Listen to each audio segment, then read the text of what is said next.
اس آیت مبارکہ میں اللہ رب العالمین نے تمام انسانوں کو خطاب کیا ہے، یا ایھا الناس کہہ کر کے، اے تمام لوگوں، اے تمام انسانوں، اے تمام اولاد آدم، اذکروا یاد کرو نعمت اللہ علیکم، اللہ رب العالمین کی نعمتیں جو تم پر ہے۔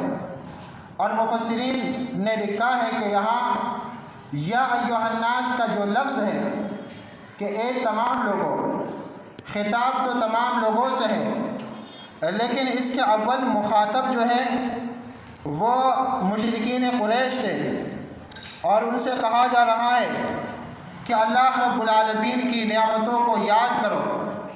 اب اللہ رب العالمین کی نعمتیں کس طرح یاد کی جاتی ہیں؟ تو زبان سے بھی اللہ کی نعمتیں یاد کرو، دل سے بھی اللہ رب العالمین کی نعمتیں یاد کرو، اور اپنے عمل سے بھی اللہ رب العالمین کی نعمتیں یاد کرو۔ یعنی زبان سے اللہ رب العالمین کی نعمتوں کا تذکرہ کرو، اور دل میں اس کا اعتراف کرو، یقین رکھو کہ یہ انعامات دینے والا صرف ایک اللہ ہے، یہ احسان کرنے والا صرف ایک اللہ ہے، یہ حیات کی نعمت، زندگی کی نعمت، رزق کی نعمت، صحت کی نعمت، دولت کی نعمت، جتنی بھی نعمتیں ہیں، تمام نعمتیں، مال و اولاد ہو، عافیت ہو، فتح و نصرت ہو، نیک اعمال کی توفیق ہو، یہ سب اللہ رب العالمین کی مہربانی سے ہے۔ تو زبان سے اس کا ذکر بھی کرو، اور دل سے اس کی تصدیق بھی کرو، اور تمہارا عمل اس طرح ہونا چاہیے کہ ظاہر ہو رہا ہو کہ تم لوگوں میں احساس ہے، تو اللہ کی نعمتوں کی قدر کرنے والے ہو۔ ایسے اعمال کرو کہ تمہارے عمل سے یہ پتہ چلے، یہ ظاہر ہو کہ یہ ناشکرے لوگ نہیں ہیں، یہ کفر والے لوگ نہیں ہیں، ناقدری کرنے والے لوگ نہیں ہیں، یہ مانتے ہیں، ان کے دلوں میں احساس ہے، اور یہ اللہ رب العالمین کا شکر ادا کرنے والے ہیں۔ ورنہ تو اللہ رب العالمین اپنی نعمتیں چھین بھی لیتا ہے، بے شمار نعمتیں ہیں، اور انسان جو ہے اپنی زندگی میں بے شمار نعمتوں کا محتاج ہے۔ انسان اپنی زندگی میں بے شمار نعمتوں کا محتاج ہے، روشنی کا محتاج ہے۔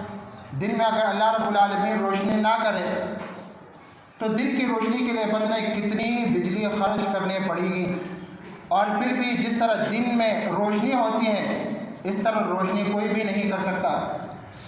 تو روشنی کا محتاج ہے، ہوا کا محتاج ہے، پانی کا محتاج ہے، خوراک کا محتاج ہے، معدنیات وغیرہ وغیرہ، یہ تمام نعمتوں کا محتاج ہے، اور یہ تمام نعمتیں ادا کرنے والا، یہ نعمتیں فرمانے والا صرف اللہ رب العالمین کی ذات ہے۔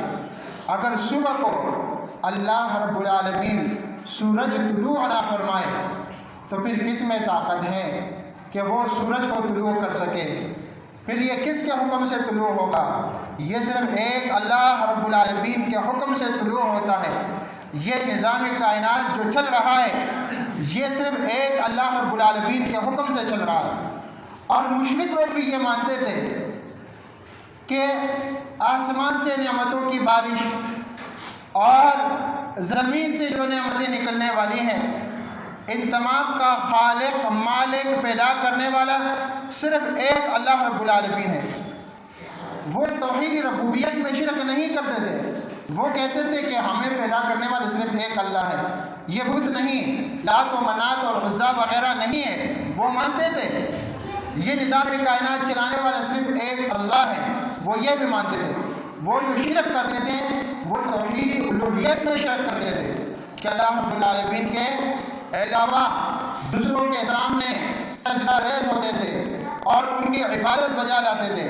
وہ کہتے تھے کہ یہ اللہ کے مقرب ہیں، اس لیے ہم ان کی عبادت کرتے ہیں اور ان کے نام کی نظر و نیاز دیتے ہیں تو ہم اللہ رب العالمین کے قریب ہو جائیں گے۔ تو وہ جو شرک کرتے تھے توحید الوہیت میں شرک کرتے تھے۔ تو اس آیت میں یہ بیان اور یہ ذکر ہے کہ جب تم توحید ربوبیت کو مانتے ہو کہ ان تمام نعمتوں کا خالق، مالک ایک اللہ رب العالمین ہے، تو پھر تمہیں توحید الوہیت بھی ماننی چاہیے، اور جو ہے اللہ رب العالمین کی توحید تمہیں قبول کرنی چاہیے۔ تم کیوں اللہ رب العالمین کی توحید سے منہ موڑتے ہو؟ کیوں کہاں سے تم دھوکہ کھاتے ہو؟ فرمایا هل من خالق غیر اللہ، کیا اللہ کے سوا کوئی اور پیدا کرنے والا ہے؟ کیا اللہ کے سوا کوئی اور بارش برسانے والا ہے؟ کیا اللہ کے سوا کوئی اور سورج طلوع کرنے والا ہے؟ کیا اللہ رب العالمین کے سوا کوئی اور تمہیں رزق دینے والا ہے؟ حل کیا من خالق، کوئی اور خالق ہے؟ کیا کوئی اور خالق ہے غیر اللہ، سوائے اللہ سبحانہ و تعالیٰ کے؟ کیا اللہ سبحانہ و تعالیٰ کے سوا کوئی اور خالق ہیں؟ کیا اللہ رب العالمین کا علاوہ کوئی اور پیدا کرنے والا ہے؟ تو محترم سامعین اکرام بھائیوں، امام راضی رحمۃ اللہ علیہ وغیرہ فرماتے ہیں کہ یہاں نعمت ایجاد کی طرف اشارہ ہے کہ جو نعمتیں ذکر ہوئی ان کا ایجاد کرنے والا، ان کا خالق، ان کا فاطر، ان کا بنانے والا صرف ایک اللہ رب العالمین ہے۔ ان کا موجد کون ہے؟ اللہ تعالیٰ ہے۔ ان کا خالق کون ہے؟ اللہ رب العالمین ہے۔ تو عبادت کے مستحق میں صرف وہی ایک اللہ رب العالمین ہے۔ حل من خالق غیر اللہ، کیا اللہ کے سوا کوئی اور پیدا کرنے والا ہے؟ یرزقکم من السماء والارض، جو تمہیں رزق دیتا ہو آسمان سے بھی اور زمین سے بھی۔ کیا اللہ کے سوا کوئی اور معبود ہے جو تمہیں رزق دیتا ہو آسمان سے اور زمین سے بھی؟ آسمان سے بارش برساتا ہو اور زمین سے غلجات اگاتا ہو، اور اسی طرح جتنی یہاں نعمتیں ذکر ہوئیں یہ اللہ رب العالمین کے علاوہ کوئی اور کر سکتا ہے؟ نہیں کر سکتا ہے۔ تو فرمائے یرزقکم من السماء والارض، کیا کوئی اور الہ ہے اللہ کے علاوہ جو تمہیں رزق دیتا ہو آسمان سے اور زمین سے؟ اللہ رب العالمین نے فرمایا لا الہ الا ہو، اللہ کے سوا کوئی عبادت کے لائق نہیں، صرف ایک اللہ رب العالمین معبود برحق ہے، اللہ تعالیٰ کے سوا کوئی معبود برحق نہیں ہے۔ فَأَنَّا تُؤْفَكُونَ، تو تم کہاں پھیرے جاتے ہو؟ کہاں سے تم دھوکہ کھاتے ہو؟ اور کس دلیل کی بنا پر تم اللہ رب العالمین کے علاوہ دوسروں کی عبادت کرتے ہو؟ تم لات و منات اور عزا اور بتوں کی اور کبھی شجر کی، کبھی جو ہے حجر کی تم عبادت کرتے ہو، تو کس بنیاد پر کرتے ہو اور کس دلائل کے ساتھ تم یہ کرتے ہو؟ فَأَنَّا تُؤْفَكُونَ، تم اللہ رب العالمین کی توحید سے کیسے منہ پھیرتے ہو؟ کیوں انکار کرتے ہو؟ انکار کی وجہ تو بتاؤ کہ تمہارا خالق صرف ایک اللہ، تمہارا رازق صرف ایک اللہ، تمہیں رزق دینے والا صرف ایک اللہ، وہ تمہیں آسمان سے بھی رزق دیتا ہے، تمہیں زمین سے بھی رزق دیتا ہے، تو تمہیں اس کی صرف عبادت کرنی چاہیے۔ تو تم اللہ رب العالمین کو چھوڑ کر اوروں کی تم کیوں عبادت کرتے ہو؟ اور یہاں جو مفسرین نے یہ بھی لکھا ہے کہ اللہ رب العالمین نے تمام انسانوں سے خطاب کر کے فرمایا ہے کہ تم میری نعمتیں یاد کرو، یاد کرو۔ اب فرمائے کہ یہ جو یاد کرنے کا حکم دیا جا رہا ہے اس میں کیا حکمت ہے؟ اس میں یہ حکمت ہے کہ انسان بھول جاتا ہے، انسان نعمتوں کو، احسانات کو بھول جاتا ہے۔ ایک عام انسان کسی انسان پر احسان کرتا چلا جائے اور پھر جو ہے ایک مقام پر وہ احسانات کا سلسلہ روک دے، یا اس سے کوئی بے وفائی کرے، یا اس پر کوئی ظلم کرے، یا اس کے خلاف کوئی بات کہے، صرف ایک بات، تو وہ انسان اس انسان کے تمام احسانات کو بھلا دے گا اور کہے گا کہ فلاں نے میرے خلاف یہ بات کہی ہے اور یہ کیا ہے، تو اس کی بے وفائی یاد رہتی ہے اور اس کی وفا کو بھول جاتا ہے۔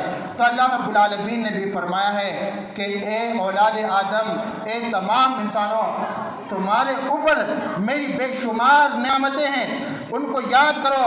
یا ایھا الناس اذکروا نعمت اللہ علیکم هل من خالق غیر اللہ یرزقکم من السماء والارض، لوگوں یاد کرو میری نعمتوں کو جو تمہارے اوپر ہے، اور کیا اللہ رب العالمین کے علاوہ کوئی اور الہ ہے جو تمہیں رزق دیتا ہو آسمان سے بھی اور زمین سے بھی؟